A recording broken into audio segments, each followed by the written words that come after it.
Hello, my name is Dr. Julie Rennick and I'm the course coordinator of the Masters and Postgraduate Diploma in Healthcare Infection.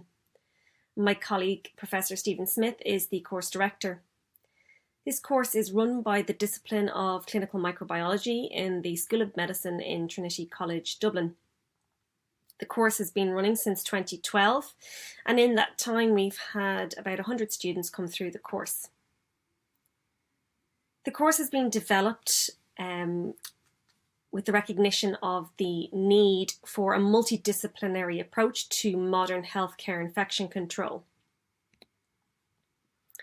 Infection control is a global concern. I think we've probably never been more astutely aware of that with the most recent SARS-CoV-2 pandemic.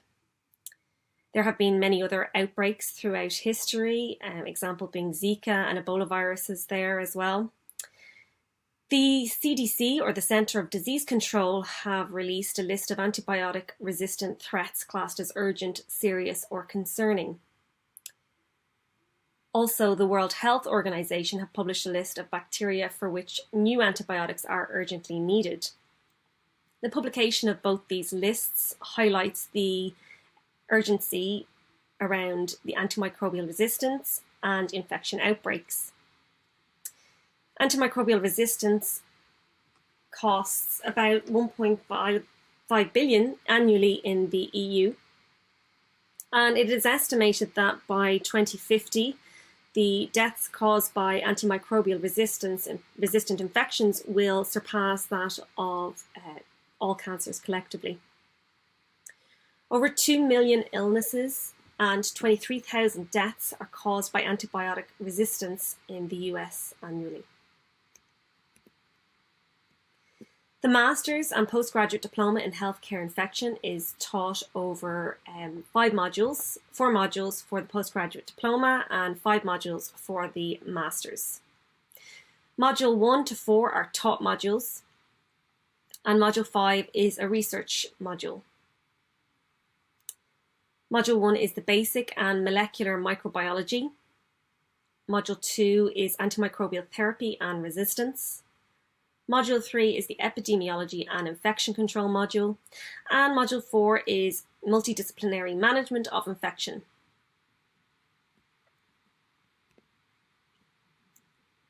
Module 1, basic and molecular microbiology, is designed to allow students to be able to describe and discuss pathogens associated with human infection and disease, to recognize pathogens predominant in the hospital environment, to understand serological and molecular diagnostic techniques, and critically appraise the validity of molecular test results. Module 2 focuses on antimicrobial therapy and resistance. Following completion of this module, students should be able to define the major types of antimicrobial drugs, detect antimicrobial resistance using culture-based and molecular methods, understand the underlying mechanisms of resistance, formulate a prescribing policy for an infectious disease, and determine if antimicrobial therapy is working on a case-by-case basis. Module 3 is epidemiology and infection control. And following completion of this module, students should be able to define standards for hygiene in clinics and hospitals, describe the routes for disease transmission, track waste and contamination sources within the hospital, and create and design outbreak strategies to control the spread of infectious disease. And the final taught module, Module 4, brings all the other modules together. It's the multidisciplinary management of infection. And following completion of this module, students should be able to investigate the emergence of new infections, recognize infections that are notifiable, evaluate the use of point-of-care diagnostics, and examine success of infection control strategies based on measurables such as patient outcomes, budget costs, and staff safety. Module 5 is the research module, and it's available to the master's students In saying that, anybody that has completed a postgraduate diploma and wishes to come back and do research later could be eligible for a master's. If this is something that you're interested in, you can always liaise with me throughout the course. There's a wide scope of research interests within the department. Usually full-time students are given or assigned a supervisor within the department, and part-time students would usually carry out their research projects in their place of work. Within the department, we have quite a wide array of interests, and projects would usually be designed around the interests within the department. As part of the research project, you would be involved in formulating the ideas or the hypotheses. You would also be tasked with designing and undertaking this novel research. You would then present and discuss your findings. Methods for this would be the submission of a thesis and also oral presentations. And you would be expected to work to appropriate health, safety, and research ethics standards in a laboratory. So what are the benefits of this course? The lectures are given by experts in the field, both nationally and internationally. There are practical and taught components of all modules. As you can see here on the right, we just have examples of some of the students over the past years using novel methods for demonstrating, in this case, next generation sequencing, experience putting together scientific and clinical posters, and also hands-on experience in the laboratory setting. As part of the master's course, you have site visits. There's a visit to the MRSA reference laboratory, to the HPSC, which is the Health Protection Surveillance Centre, which is our surveillance centre, our national one in Ireland here. We also have lecturers from the HPSC come in and give surveillance lectures on the course as well. We have a visit to Pfizer drug development plant, and we also have lecturers from Pfizer come in to give us lectures on vaccine development and drug development. And students always attend the Focus on Infection meeting, which is a great meeting on various different topical infections and current affairs in the infection field. And that is organised by our department every year, and students will attend that. The course has inclusion of a research module if you're doing a master's, which provides insight into the world of research. You become embedded within a research group for 12 to 15 weeks, and it really gives you a hands-on insight into what research, clinical research is like.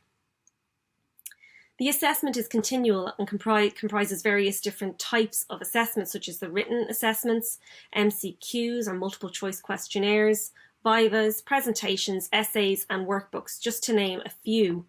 And this means students get to shine in particular ways that they are more familiar with or better at performing in. These are some past student feedback, and it gives you, there's more of these on our website. I've just picked out a few there. It gives you an idea of why previous students did the course. For instance, the IPC, or the Infection Prevention Control team, was expanding in this particular student's hospital, and they wanted to be appointed the manager of that, so they did the master's course, and they did get that position. The master's program helped with acceptance into my current program. This particular person now works in the World Health Organization and can utilize many skills and information that was given to me from the course. The M.Sc was one of the best and most enjoyable academic experiences I have had to date, which is great for us because we put an awful lot of effort into making the course interactive, having experts in the field lecture the students. So that's some of the feedback. It also gives you an idea of some of the jobs that the students that did the course have gone into, and some of the backgrounds of students that came to do the course.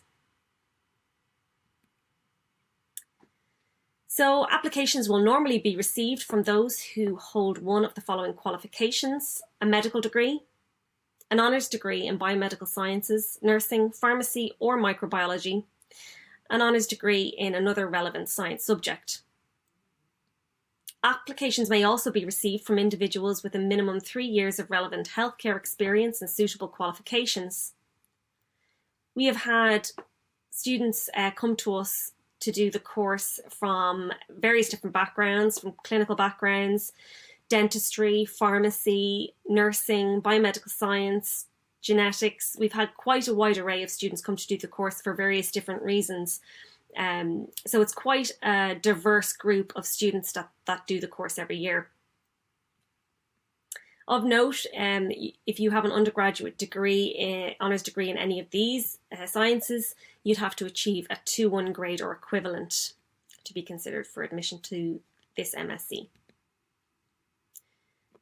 The Masters is taught 1 year full-time or 2 year part-time. The postgraduate diploma is taught 1 year full-time. The course commences in September every year, and application deadline is the 30th of June every year. I've left the link to our website up there for further information. Also on the website there is a link to our PDF course handbook, which gives all the detail on the course, so you can go and take a look at that if you need to. I've also put the link up there for applying for the course as well. Thank you very much for listening. My email is renwickj@tcd.ie, and also both my extensions are there. I should say I'm probably a bit more contactable on email at the moment, so if you have any questions, please feel free to contact me. I hope I'll be able to answer all of them for you. And I'll also be available at the drop-in session at the postgraduate virtual open day as well, if you want to pop in there and talk face-to-face. Thank you very much.